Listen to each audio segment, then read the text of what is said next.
The beginning of school is talked about by many as an exciting event.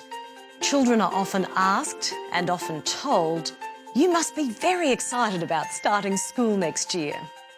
While most children are excited about the prospect of going to school, it is a major change and usually comes with a range of emotions, including excitement, anticipation and nervousness.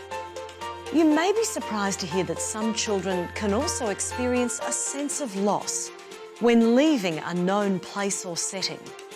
For example, they may have less contact with people they used to spend their day with, such as family, staff at early childhood education and care settings, and other children. They may also miss familiar routines and environments. Children at this age may find it difficult to tell us how they feel, so it's normal for them to express themselves through a range of behaviours. At a time of big change like starting school, some of these behaviours are not unexpected. Some behaviour is easy to spot, like tantrums and crying, while others can be much more difficult to notice, like being quieter than usual. It can be difficult for children to explain how they're feeling, so it's up to parents to help work out what feelings and emotions may be underlying their child's behaviour. This doesn't mean ignoring challenging behaviour. You still need to set clear limits.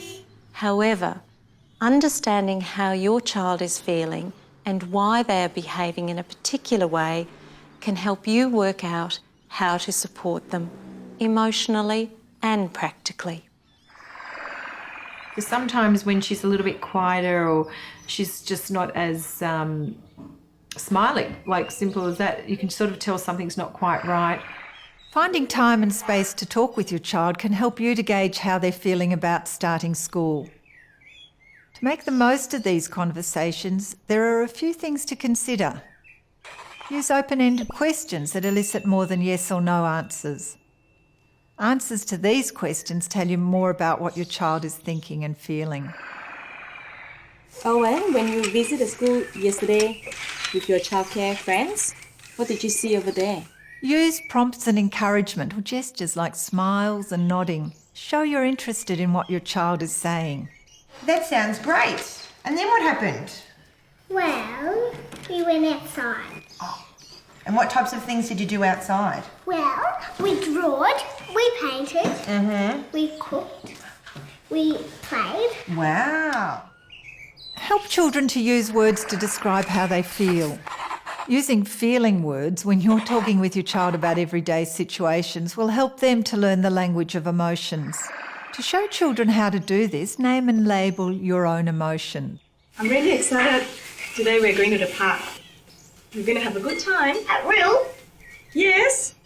Get involved with your child's play, storytelling or drawing. Children often express their thoughts and emotions through everyday activities.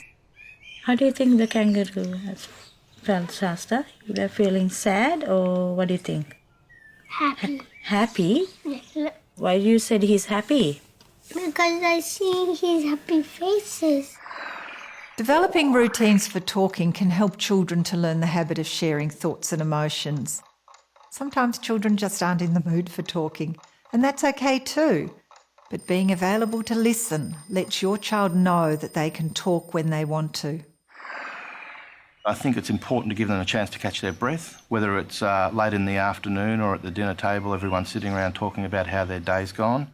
Sometimes Maya doesn't want to talk and you can't get any answers from her. It's like one answer, yeah, it was all right. Or so what I try to do is sort of,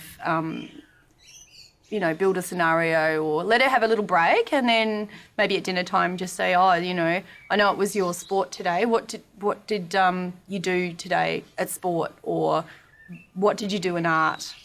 Or did you bring anything home that you want to show me or something like that?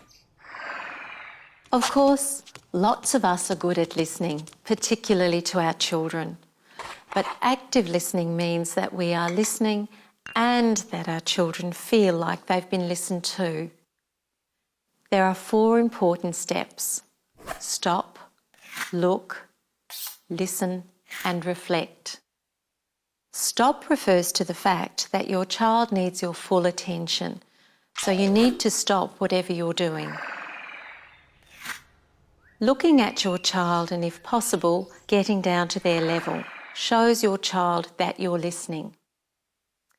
You might also move somewhere quiet where you can both sit and relax together. Show your child you're listening by giving eye contact and being careful not to interrupt. Finally, reflecting or describing how they are feeling. This shows your child that you have listened and allows you to check that you have understood what they said and how they feel. At this age, children are not always able to tell us how they feel, so they may need us to help them. Auntie, it sounds like you're a bit worried about who you're going to play with when you go to school. Is that right? Oh. So, you're telling me that you're a bit worried. You're feeling a bit worried that you might not be able to open your lunchbox next year when you go to school. Yes. Shasta, are you a bit upset because you missed the shot? When children start school, they usually experience a range of emotions. Some emotions they'll be able to tell you about, while they'll find others difficult to describe in words. Instead, they'll express how they're feeling in the way they behave. Creating opportunities to talk with your child about how they're feeling helps develop their communication skills, while importantly offering you an insight into what they're thinking and feeling. Then you can offer the support, encouragement and reassurance they may need to start school with a positive outlook.